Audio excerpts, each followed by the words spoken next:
হায় হৈ ৰঞ্জনা দুখৰ বেদনা অসমীয়া জাতিৰ ইমান যাতনা হায় হৈ ৰঞ্জনা দুখৰ বেদনা অসমীয়া জাতিৰ ইমান যাতনা জাতি উপজাতি মিলি অসমীয়া হৈ খিলঞ্জীয়াকৈ ভৱিষ্যত কি যে হ'ব বেয়াই লাগে ঐ সেই কথা ভাবিলে ভয়ে লাগে ঐ জয়সাগৰ পুখুৰী জয়াৰে উচুপনি জেৰেঙাৰে বিননিত নিশা নাহে টোপনি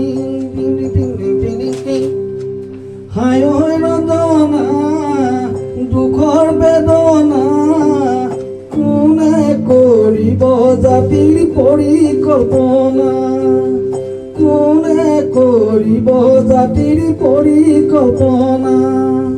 গান গোৱাৰ অভ্যাস নাই, তথাপিও ৰাইজৰ মৰম চেনেহ বিচাৰি জাতিটোৰ সংকটৰ সময়ত গানেৰে সংগ্ৰাম আৰম্ভ কৰি মই আপোনালোকলৈ আগবঢ়াই দিবলৈ বিচাৰিছোঁ মোৰ এটা নতুন গানৰ পৰিকল্পনা। নিজস্ব কথা সুৰেৰে আৰম্ভ কৰিছোঁ। ক'ৰবাত যদি কিবা ভুল ভ্ৰান্তি হৈ যায় আশা কৰোঁ আপোনালোকে নিজৰ বুলি ভাবি শুধৰাই দিব। আৰু মাঘ বিহু সময়তে গানটোৱে সম্পূৰ্ণৰূপে মুক্তি পাব। আজি প্ৰথম ষ্টুডিঅ'ত বাণীবদ্ধ কৰিলোঁ, তো কেনেকুৱা হৈছে ৰাইজলৈ আগবঢ়াই দিছোঁ। মই কি কৰিছোঁ কি নাই কৰা আপোনালোকক জনাবৰ বাবে গানটো উপস্থাপন কৰিলোঁ সামান্য এটা কলি। আশা কৰোঁ আপোনালোকে মাঘ বিহুৰ সময়ত গানটোৰ সম্পূৰ্ণৰূপে মুক্তি পাব, আপোনালোকলৈ আগবঢ়াই দিম।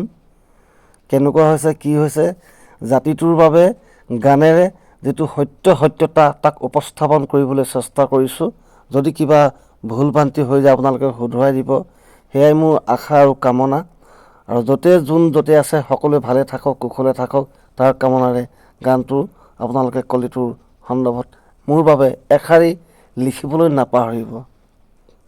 অসমক মানে কৰা আক্ৰমণ, তাৰ পাছতে শৰাইঘাটৰ ৰণ, অসম আন্দোলন, ভাষা আন্দোলন সকলোখিনিক লৈ সামান্য ভাৱেৰে মই গানটোৰ মাজত উপস্থাপন কৰিবলৈ চেষ্টা কৰিছোঁ। সংগ্ৰাম বিপ্লৱ গোটেই কথা বতৰাখিনি গানটোত সুমিয়াই দিবলৈ চেষ্টা কৰিছোঁ। সকলোৱে লাইক কমেণ্ট আৰু শ্বেয়াৰ কৰিবলৈ নাপাহৰিব। যিসকলে মোক ফেচবুকত চাই আছে ফ'ল' কৰা নাই তেওঁলোকে ফ'ল' কৰি দিব বুলি মই আশা কৰিছোঁ।